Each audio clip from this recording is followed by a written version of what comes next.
الحمد لله رب العالمين والصلاة والسلام على رسوله الكريم محمد وعلى آله وأصحابه أجمعين وعلى من تبعهم بإحسان إلى يوم الدين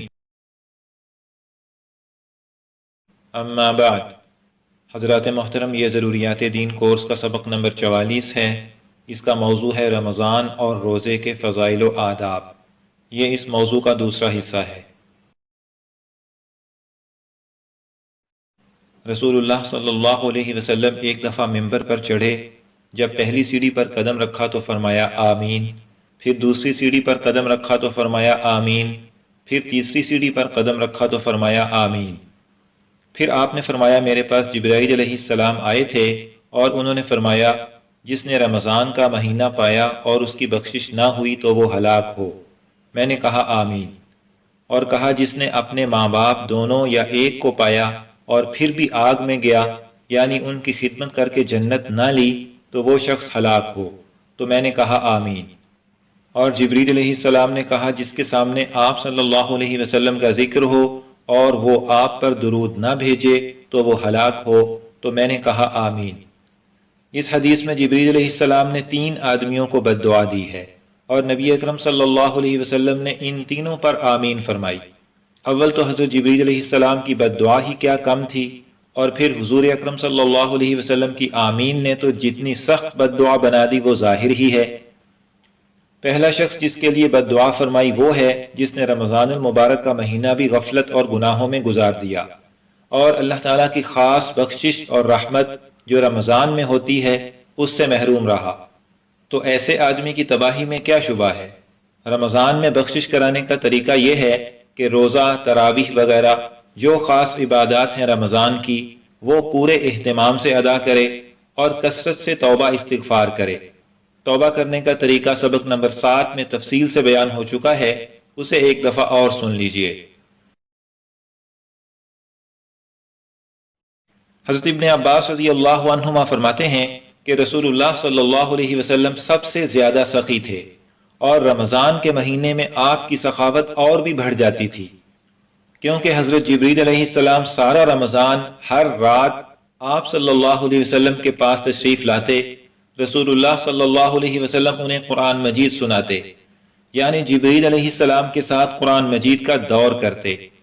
جب حضرت جبریل علیہ السلام آپ سے ملتے تو آپ صلی اللہ علیہ وسلم کی سخاوت تیز ہوا سے بھی زیادہ ہو جاتی۔ اس حدیث میں آپ صلی اللہ علیہ وسلم کی سخاوت کا ذکر ہے۔ سخاوت سے یہاں مراد صرف مال خرچ کرنا نہیں بلکہ دوسروں کو دینی اور دنیاوی فائدہ پہنچانے کی سب صورتیں مراد ہیں۔ اس میں مال خرچ کرنا بھی آ گیا، اس میں دین پہنچانا اور سکھانا بھی شامل ہے، اور دوسروں کو فائدہ پہنچانے کی سب صورتیں اس میں داخل ہیں۔ اس حدیث سے ایک تو یہ معلوم ہوا کہ سخاوت نبی اکرم صلی اللہ علیہ وسلم کی خاص صفت ہے۔ دوسری یہ بات معلوم ہوئی کہ رمضان میں دوسروں کو فائدہ پہنچانے کا زیادہ اہتمام کرنا چاہیے۔ تیسری یہ بات معلوم ہوئی کہ رمضان میں قرآن مجید ایک دوسرے کو سنانا چاہیے۔ چوتھی یہ بات معلوم ہوئی کہ نیک لوگوں کی زیارت کرنی چاہیے۔ پانچویں یہ بات معلوم ہوئی کہ رمضان میں قرآن مجید کی تلاوت کا دوسرے اذکار سے زیادہ اہتمام کرنا چاہیے۔ محترم سامعین، رمضان شریف میں ہمیں زیادہ سے زیادہ تلاوت کی کوشش کرنی چاہیے۔ حضرت مولانا زکریا رحمہ اللہ فرماتے ہیں کہ میرے گھرانے کی اکثر عورتوں کی کوشش ہوتی ہے کہ وہ دوسری سے تلاوت زیادہ کرے۔ حضرت فرماتے ہیں کہ ہماری خواتین گھر کے کام کاج کے ساتھ 15-20 پارے روزانہ بلا تکلف پورے کر لیتی ہیں۔ ہماری خواتین کے لیے یہ ایک معیار اور مثال ہے، ایک قابل رشک نمونہ ہے۔ حضرت مولانا یحییٰ کاندلوی رحمہ اللہ رمضان شریف میں دن بھر میں چلتے پھرتے پورا قرآن مجید ختم فرما لیتے، اور افطار کا وقت ہوتا تو ان کی زبان پر قل اعوذ برب الناس ہوتی۔ یہ ہے کمال۔ آدمی کو اگر قرآن مجید پکا یاد ہو اور تلاوت کی عادت بھی ہو تو اتنی زیادہ تلاوت کرنا مشکل نہیں، بس ذرا ہمت اور کوشش کی بات ہے۔ اگر کوئی حافظ نہ بھی ہو تو کم از کم 1-2 سپارے تو روزانہ ضرور پڑھے۔ روزانہ 1-2 سپارہ بھی اگر نہ پڑھا تو پھر کیا کیا۔ ہاں یہ ضرور ہے کہ تلاوت کے آداب کی رعایت کی جائے، جن کی تفصیل سبق نمبر 24 میں ہے۔ رسول اللہ صلی اللہ علیہ وسلم کا ارشاد ہے، رمضان میں عمرہ حج کے برابر ہے۔ آدمی کو اگر ہمت اور وسعت ہو تو رمضان میں عمرہ کرے تاکہ حج کا ثواب ملے۔ اللہ تعالی ہم سب کو اس کی توفیق دیں۔ قال رسول اللہ صلی اللہ علیہ وسلم ان فی الجنۃ بابا یقال له الریان۔ نبی اکرم صلی اللہ علیہ وسلم کا ارشاد ہے، جنت میں ایک دروازہ ہے جس کا نام ریان ہے، یدخل منہ الصائمون یوم القیامہ، قیامت کے دن اس دروازے سے روزے دار داخل ہوں گے، لا يدخل معهم احد غیرهم، ان کے ساتھ کوئی اور داخل نہیں ہو سکے گا۔ یقال این الصائمون، کہا جائے گا روزے دار کہاں ہیں؟ فیدخلون منہ، پس روزے دار اس دروازے سے داخل ہو جائیں گے۔ فَإِذَا دَخَلَ آخِرُهُمْ أُغْلِقَ فَلَمْ يَدْخُلْ مِنْهُ أَحَدٌ، جب آخری روزے دار داخل ہو جائے گا تو وہ دروازہ بند کر دیا جائے گا اور پھر کوئی اس سے داخل نہیں ہوگا۔ اس حدیث میں فرمایا کہ روزے دار جنت کے جس دروازے سے داخل ہوگا اس کا نام ریان ہے۔ ریان کے معنی ہے پورا پورا سیراب۔ روزے دار کی ایک بڑی قربانی پیاس برداشت کرنے کی ہے۔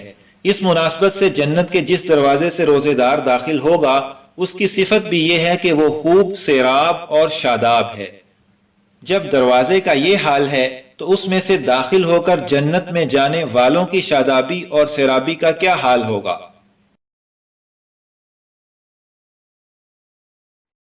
رسول اللہ صلی اللہ علیہ وسلم فرماتے ہیں کہ اللہ تعالیٰ نے ارشاد فرمایا، آدمی کا ہر عمل اس کے لیے ہے سوائے روزے کے، کیونکہ وہ میرے لیے ہے اور میں ہی اس کا بدلہ دوں گا، اور روزہ ڈھال ہے۔ جب تمہارا روزہ ہو تو وہ بےہودہ بات نہ کرے، شور نہ کرے۔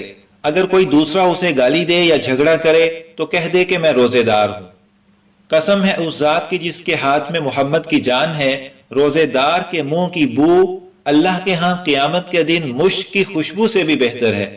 اور روزے دار کو دو خوشیاں ملتی ہیں، جب افطاری کرتا ہے تو اس سے خوش ہوتا ہے، اور جب اپنے رب سے ملے گا تو روزے کے اجر سے خوش ہوگا۔ اس حدیث میں جو یہ فرمایا کہ سب اعمال آدمی کے اپنے لیے ہیں سوائے روزے کے، اس کا مطلب یہ ہے کہ روزے میں ایک خاص بات ہے جو اور کسی عبادت میں نہیں، وہ یہ کہ روزہ ہونے نہ ہونے کی خبر صرف اللہ تعالیٰ کو ہوتی ہے اور کسی آدمی کو نہیں ہو سکتی۔ یہ بات کسی اور عبادت میں نہیں پائی جاتی۔ اسی لیے ایک روایت میں آیا ہے کہ روزے کے علاوہ دوسری عبادات کا بدلہ 10 گنا سے لے کر 700 گنا تک بڑھا کر ملتا ہے، لیکن روزے کا ثواب کتنا ملے گا یہ بات اللہ ہی کو معلوم ہے۔ اور روزے کے ڈھال ہونے کا مطلب یہ ہے کہ شیطان اور نفسانی خواہشات کے حملوں سے بچنے کا ذریعہ روزہ ہے۔ روزے میں سب گناہوں سے بچنا آسان ہو جاتا ہے۔ محترم سامعین، جن چیزوں سے روزہ نہیں ٹوٹتا ان میں سے کچھ درجے ذیل ہیں۔ نمبر 1، بھول کر کھا لینے یا پی لینے سے۔ نمبر 2، اپنا تھوک نگلنے سے۔ نمبر 3، سرما لگانے سے۔ نمبر 4، تیل لگانے سے۔ نمبر 5، خوشبو لگانے سے روزہ نہیں ٹوٹتا، اور اگر ایسی خوشبو سونگھی جس میں دھواں نہ ہو تو روزہ نہیں ٹوٹا۔ نمبر 6، خود بخود قے آنے سے، چاہے قے کم ہو یا زیادہ۔ نمبر 7، حلق کے اندر مکھی چلی گئی یا آپ ہی آپ دھواں چلا گیا یا گرد و غبار چلا گیا تو روزہ نہیں ٹوٹا، اور اگر قصدن ایسا کیا تو روزہ ٹوٹ گیا۔ نمبر 8، ناک اتنے زور سے سڑک لی کہ حلق میں چلی گئی یا منہ کی رال سڑک کر نگل گیا تو روزہ نہیں ٹوٹا۔ نمبر 9، انجیکشن لگوانے اور ڈرپ لگوانے سے روزہ نہیں ٹوٹتا، لیکن روزے کی حالت میں ان سے بچنا چاہیے۔ جن وجہوں سے روزہ نہ رکھنا جائز ہے ان کا بیان۔ نمبر 1، بیمار آدمی کو مسلمان دیندار ڈاکٹر کہے کہ روزہ رکھنے سے بیماری بڑھ جائے گی یا دیر سے صحت مند ہوگا یا جان جاتی رہے گی تو روزہ نہ رکھے، جب تندرست ہو جائے تو اس کی قضا رکھے۔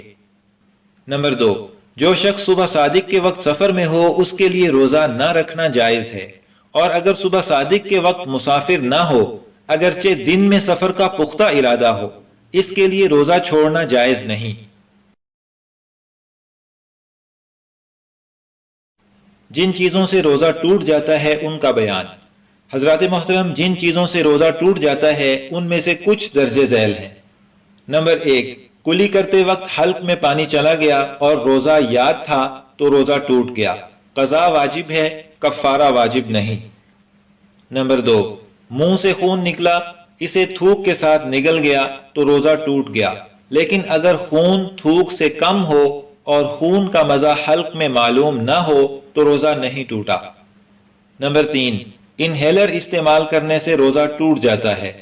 نمبر 4، اگر بھولے سے کچھ کھا لیا اور یوں سمجھا کہ میرا روزہ ٹوٹ گیا، اس لیے پھر قصدن کچھ کھا لیا تو اب روزہ ٹوٹ گیا، قضا واجب ہے، کفارہ واجب نہیں۔